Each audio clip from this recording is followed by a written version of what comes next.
दोस्तों वैसे तो प्यार कोई बुरी चीज़ नहीं है। बहुत से लोग दुनिया में प्यार करते हैं और बहुत से लोग ऐसे भी होते हैं जो अपने प्यार के लिए बड़े-बड़े बलिदान भी करते हैं। बहुत से लोग ऐसे होते हैं जिन्हें अपने प्यार की मंजिल मिल जाती है और बहुत से ऐसे भी होते हैं जो अपने प्यार को पा नहीं सकते या उनका प्यार अधूरा रह जाता है।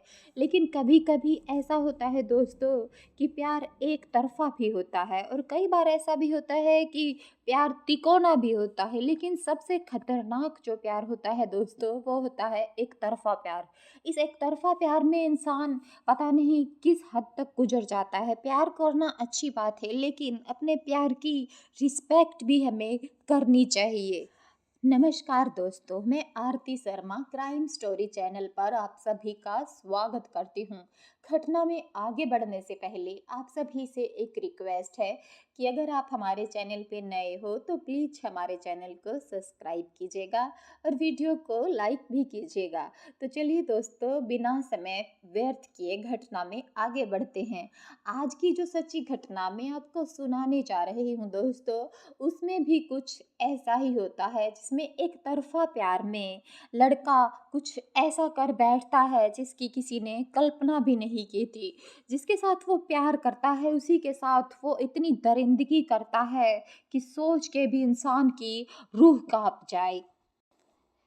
13 अगस्त साल 2020 को मध्य प्रदेश के उज्जैन में नानाखेड़ा बस स्टैंड के नज़दीक होटल नटराज की तीसरी मंजिल पर स्थित कमरा नंबर 303 में एक वेटर खाली कप और प्लेट लेने के लिए जाता है। उसने कमरा नंबर 303 की डोरबेल बजाई, लेकिन कमरे के अंदर से कोई जवाब नहीं आया और ना ही किसी ने दरवाज़ा खोला। वेटर ने बार बार बेल बजाई। जब दरवाज़ा नहीं खुला तो परेशान होकर वेटर दौड़ता हुआ सीधा होटल मैनेजर दुर्गेश के पास पहुंचा। मैनेजर दुर्गेश उस समय रिसेप्शनिस्ट से बात कर रहे थे। वेटर ने घबराते हुए कहा कि कमरा नंबर 303 का दरवाज़ा नहीं खुल रहा है। हालांकि मैंने कई बार डोरबेल बजाई और दरवाज़ा भी खटखटाया, लेकिन फिर भी ना तो अंदर से किसी ने आवाज़ दी और ना ही दरवाज़ा खोला। वेटर ने मैनेजर दुर्गेश से कहा कि शायद उस कमरे में कोई होगा ही नहीं, लेकिन मैनेजर के कुछ कहने से पहले ही रिसेप्शनिस्ट ने जवाब दिया, मैडम तो कमरे में ही थी, लेकिन उसका साथी बाहर गया हुआ था।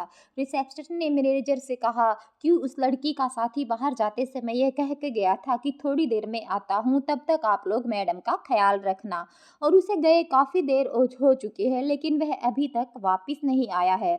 रिसेप्शनिस्ट ने उससे अभी फ़ोन पर बात की। उसके बाद विजिटर रजिस्टर्स में कमरा नंबर 303 के कस्टमर का फ़ोन नंबर लिया और उसे फ़ोन किया तो उसका फ़ोन स्विच ऑफ आ रहा था।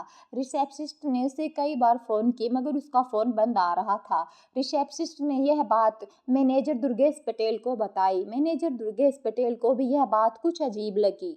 इसके बाद मैनेजर दुर्गेश तुरंत वेटर और रिसेप्शनिस्ट को अपने साथ लेकर कमरा नंबर 303 पर पहुंचे। मैनेजर ने कमरे का दरवाज़ा खुलवाने की बहुत कोशिश की, लेकिन काफ़ी प्रयास के बाद भी अंदर से कोई दरवाज़ा नहीं खोलता है और ना ही कमरे के अंदर कोई हलचल हुई। तो उन्होंने किसी अनहोनी की आशंका होने लगी। उन्होंने कमरे के अंदर जब कोई गड़बड़ होने का शक हुआ तो उन्होंने वहाँ पर, क्योंकि वहाँ पर एक लड़की एक लड़के के साथ ठहरी थी और यह कहकर वह कमरे में ठहरे थे कि वह पति पत्नी है। कई घंटे बीत जाने के बाद भी वह लड़का वापस नहीं आ रहा था और उसका फ़ोन भी स्विच ऑफ आ रहा था। इस वजह से मैनेजर दुर्गेश पटेल ने रिसेप्शनिस्ट पर रखी उस रूम की डुप्लीकेट चाबी मंगवाई। जैसे ही उस कमरे को खोला गया तो वहाँ का दृश्य देखकर के उनके होश खराब हो गए, क्योंकि उस कमरे में बेड पर एक लड़की के साथ एक बैग भी पड़ा हुआ था और लड़की बेहोश पड़ी थी। ये नहीं कह सकते थे वो लड़की जिंदा थी या मर चुकी थी, क्योंकि वहाँ उसे खून भी रिस रहा था उसकी बॉडी से। मैनेजर दुर्गेश की हालत खराब होने लगी, साथ ही साथ वहाँ पर और खड़े हुए लोगों के भी। असल में होटल नटराज जाने माने होटल में से एक था, जिसके ऑनर एक रिटायर्ड पुलिस ऑफिसर थे जो इंदौर में रहते थे। इधर होटल के दूसरे कस्टमर भी जब होटल में किसी लड़की के कत्ल की जानकारी मिलती है तो वह लोग भी घबराते हुए कमरा नंबर 303 के सामने पहुंच जाते हैं और फिर देखते ही देखते कमरे के सामने कस्टमर की भीड़ लग जाती है। क्योंकि मामला एक लड़की के कत्ल का था, इसलिए मैनेजर दुर्गेश पटेल ने इस घटना की सूचना तुरंत नानखेड़ा पुलिस को दी। होटल में हालत बिगड़ते देखकर मैनेजर दुर्गेश पटेल ने होटल के मालिक को भी फोन करके सारी बात बता दी और नानखेड़ा पुलिस की टीम भी तुरंत होटल नटराज के कमरा नंबर 303 पर पहुंच जाती है। लेकिन वहां का मंजर इतना भयानक और खौफनाक था कि पुलिस वाले भी घबरा गए। हालांकि वहां के हालत को देखकर पुलिस समझ गई कि यह मामला कत्ल का है, इसलिए पुलिस ने घटनास्थल की बारीकी से जांच शुरू कर दी। जांच के दौरान पुलिस वालों ने देखा कि जिस लड़की का शव बेड पर पड़ा हुआ था, उसकी उम्र लगभग 20 से 22 साल के आसपास थी। वह एक सामान्य परिवार से लग रही थी। उस लड़की को बड़ी ही बेरहमी से कत्ल किया गया था। इसके बाद पुलिस होटल के स्टाफ से भी पूछताछ करती है। होटल के मैनेजर दुर्गेश पटेल से पूछताछ के दौरान पुलिस को बताया कि यह लड़की लड़के के साथ यहाँ आई थी। उस लड़के की उम्र लगभग 23-24 साल के आसपास थी। दुर्गेश ने आगे बताया, जब यह लड़की उसके साथ होटल में आई, उस समय इसके कंधे पर एक कैरी बैग था। ऐसा लग रहा था यह किसी कॉलेज की स्टूडेंट है। मैनेजर दुर्गेश ने बताया, उन दोनों ने होटल में शाम तक रहने के लिए कमरा बुक किया था। कमरा बुक करते समय उन्होंने खुद को पति पत्नी बताया था। इसके बाद वे दोनों कमरा नंबर 303 में चले गए थे।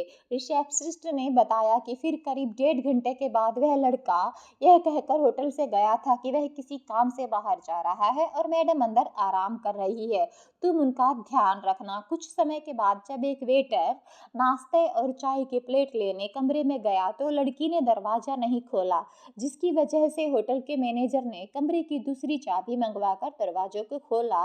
इसके बाद पुलिस ने उन दोनों का नाम और एड्रेस पूछा तो मैनेजर ने पटेल ने विजिटर रजिस्टर से पुलिस को दोनों के लड़का और लड़की के नाम और पता बता दिए। वैसे तो आमतौर पर इस तरह की वारदात करने वाले लोग अपना नाम पता सही नहीं बताते हैं, लेकिन यहाँ ऐसा नहीं था, क्योंकि उन दोनों ने होटल में अपना नाम और एड्रेस बिल्कुल सही बताया था, जिसमें लड़की का नाम तनु परिहार जबकि लड़के का नाम सुभाष पोरवाल लिखा हुआ था। इसके बाद पुलिस उन दोनों के परिवार वालों को इस वारदात की जानकारी देती है और उन्हें तुरंत होटल नटराज में पहुंचने को कहती है। इस दुखद घटना की खबर मिलते ही उन दोनों के परिवार वाले आन फान में होटल नटराज पहुंचते हैं, लेकिन जैसे ही तनु के परिवार वाले की नजर अपनी बेटी के शव पर पड़ती है तो वह लोग दिन दहाड़े मारकर रोने लगते हैं। उन लोगों का रो रो कर बुरा हाल था, क्योंकि तनु परिहार का कत्ल हुआ था, वह घर की सबसे बड़ी बेटी थी। खैर, पुलिस और होटल के स्टाफ ने तनु और घर वालों को संभाला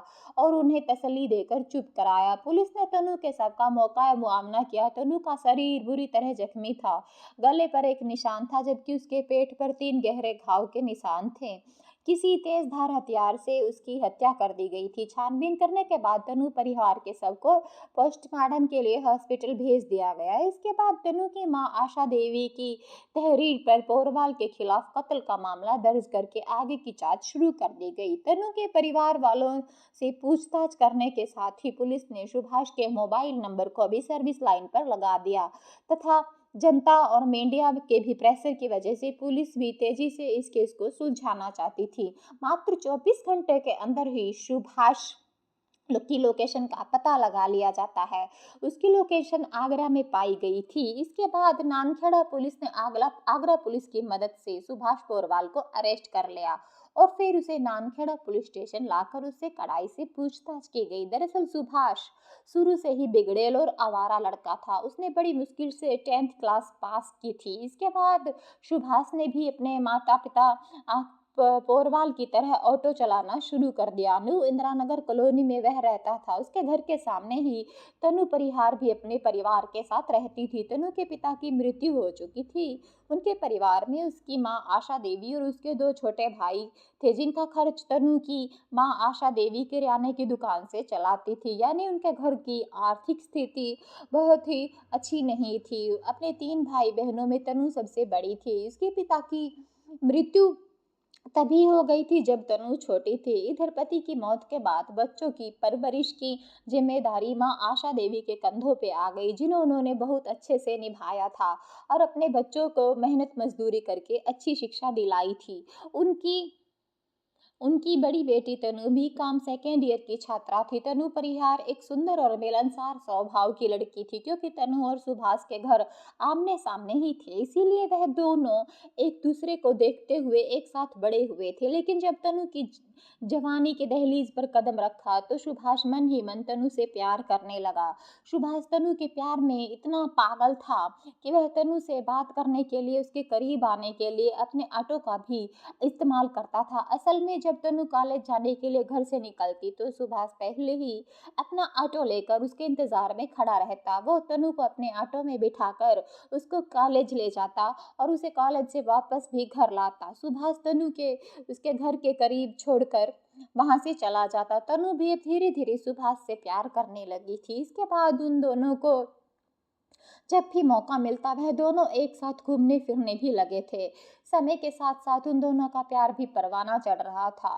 वो दोनों एक दूसरे के साथ शादी करने के सपने देखने लगे। जब भी वह दोनों साथ होते तो अपनी शादीशुदा जीवन के बारे में बातें करते थे। सुभाष तनु को ऐसे सपने दिखाता कि तनु भी उसके सपनों में खो जाती थी। वो दोनों शादी करके अपना घर बसाना चाहते थे। इसके बाद 9 जुलाई 2020 को, यानी इस घटना से एक महीने पहले, उन दोनों ने कोर्ट मैरिज कर ली। इसके बाद 23 जुलाई को चिंतामण गणेश मंदिर जाकर उन दोनों ने पूरी रीति रिवाज के साथ शादी कर ली। इस तरह सुभाष और तनु शादी के बंधन में बंध गए।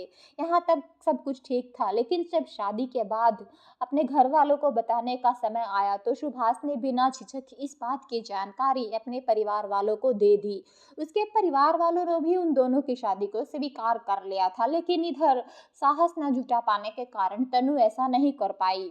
प्यार की भावनाओं में बहकर उसने सुभाष से शादी तो कर ली थी, लेकिन वह अब पछतावे की आग में जल रही थी, क्योंकि उसने अपनी माँ का प्यार, अपने पिता की मृत्यु के बाद उसके लिए उसकी माँ के जीवन का संघर्ष याद आ रहा था। अपनी माँ की कुर्बानियों के सामने तनु को अब सुभाष का प्यार कम लगने लगा था। उसकी माँ ने उन तीनों भाई बहनों को बहुत कठिनाइयों से पाला था। इन सब चीजों का देखकर वह अपनी माँ से धोखा नहीं करना चाहती थी, इसीलिए उसने शादी का यह राज अपनी माँ से छिपा कर रखा। यहाँ सही समझा। अब सुभाष से बर्दाश्त नहीं हो रहा था, क्योंकि वह तनु के साथ शादीशुदा जीवन गुजारना चाहता था। वह तनु के साथ संबंध बनाना चाहता था, अपनी शादी को वह आगे बढ़ाना चाहता था। तनु उसके साथ रहने के लिए तैयार नहीं थी, तो सुभाष उस पर दबाव बनाने लगता है और तनु के खिलाफ एक खतरनाक प्लान बनाना शुरू कर देता है।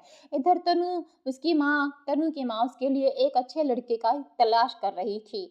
तो उसकी माँ का दिल वह दुखाना नहीं चाहती थी, लेकिन जब सुभाष को पता चला कि तनु की माँ तनु के लिए लड़का तलाश कर रही है तो उसे गुस्सा आने लगा, क्योंकि तनु ने जब पहले ही उसके साथ शादी कर ली थी तो वह फिर किसी और के साथ दूसरी शादी कैसे कर सकती थी। इसके बाद सुभाष ने तनु को समझाने की कोशिश की। वह तनु के सामने हाथ जोड़ता है, मिन्नतें करता है और अपनी शादी का वास्ता भी देता है, लेकिन तनु सुभाष के कोई भी बात सुनने को तैयार नहीं थी। 13 अगस्त यानी घटना वाले दिन सुभाष का मन बहुत उदास था। वह बार बार तनु से मिलकर उसका आखिरी फैसला सुनना चाहता था। उस दिन सुभाष यह भी तय कर लिया था कि अगर इस बार तनु ने उसके साथ रहने से इनकार किया और अगर तनु ने किसी और से शादी करने की बात की तो वह उसका खेल खत्म कर देगा, क्योंकि वह चाहता था कि अगर तनु उसकी नहीं हो सकी तो फिर किसी और की भी नहीं हो सकते।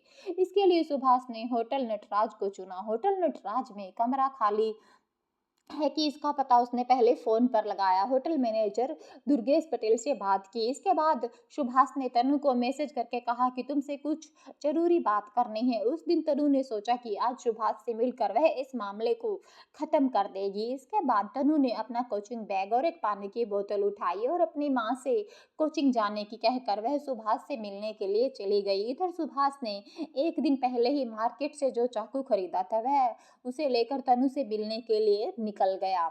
इसके बाद वह तनु को उसके घर के सामने से ही अपने ऑटो में बिठाकर होटल नटराज ले गया। उन्होंने होटल में एक कमरा बुक किया था, फिर वह दोनों कमरा नंबर 303 में चले गए।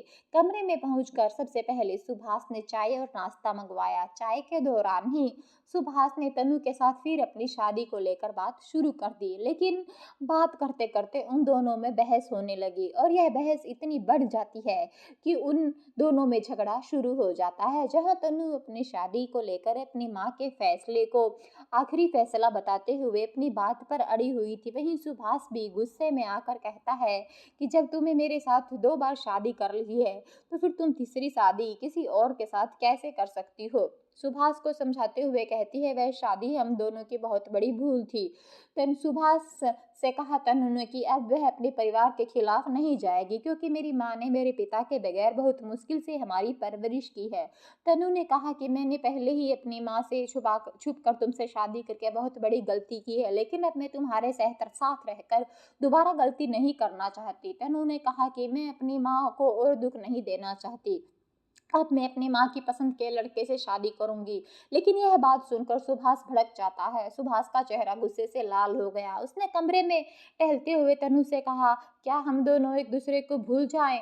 उसने इस बात पर तनु के गर्दन को चाकू से लगा करके चला दिया और इस तरह से उसने तनु को मौत के घाट उतार दिया। इतनी इस वारदात में उसने इतना भी ख्याल नहीं किया कि यह वह लड़की है जिसे वह प्यार करता था, और थोड़ी ही देर में तनु की सांसें खत्म हो गई। एक जोरदार तड़पती हुई, छटपटाती हुई एक मासूम सी लड़की बेड पर पड़ गई और उसका शरीर ठंडा हो गया। उसने तनु का फोन भी उठाया और काम का बहाना बनाकर होटल से बाहर निकल गया। वहां से निकलकर वह अपने ऑटो से पहले शाहजहांपुर बस स्टैंड पर पहुंचा, फिर वहां से बस पकड़कर अपनी मौसी के यहाँ आगरा चला गया। सुभाष पोरवाल से पूछताछ करने के बाद पुलिस ने कत्ल में इस्तेमाल किया गया चाकू, तनु का मोबाइल फोन और ऑटो रिक्शा भी अपने कब्जे में ले लिया। इसके बाद पुलिस ने सुभाष पोरवाल को दिए गए बयान और सबूतों के आधार पर चार्जशीट तैयार कर कोर्ट में पेश की, जहां उसे जेल भेज दिया गया। दोस्तों, इस घटना को सुनाने का हमारा उद्देश्य किसी का दिल दुखाना या किसी की भावनाओं को आहत करना या किसी को ठेस पहुंचाना नहीं है, बल्कि आप सभी को जागरूक करना है, सचेत करना है, ताकि समाज में हो रही इस तरह की घटनाओं से आप रूबरू होते रहे। जय हिंद, जय भारत। इस घटना से आपको क्या शिक्षा मिली, ये भी हमें कमेंट बॉक्स में बताइएगा।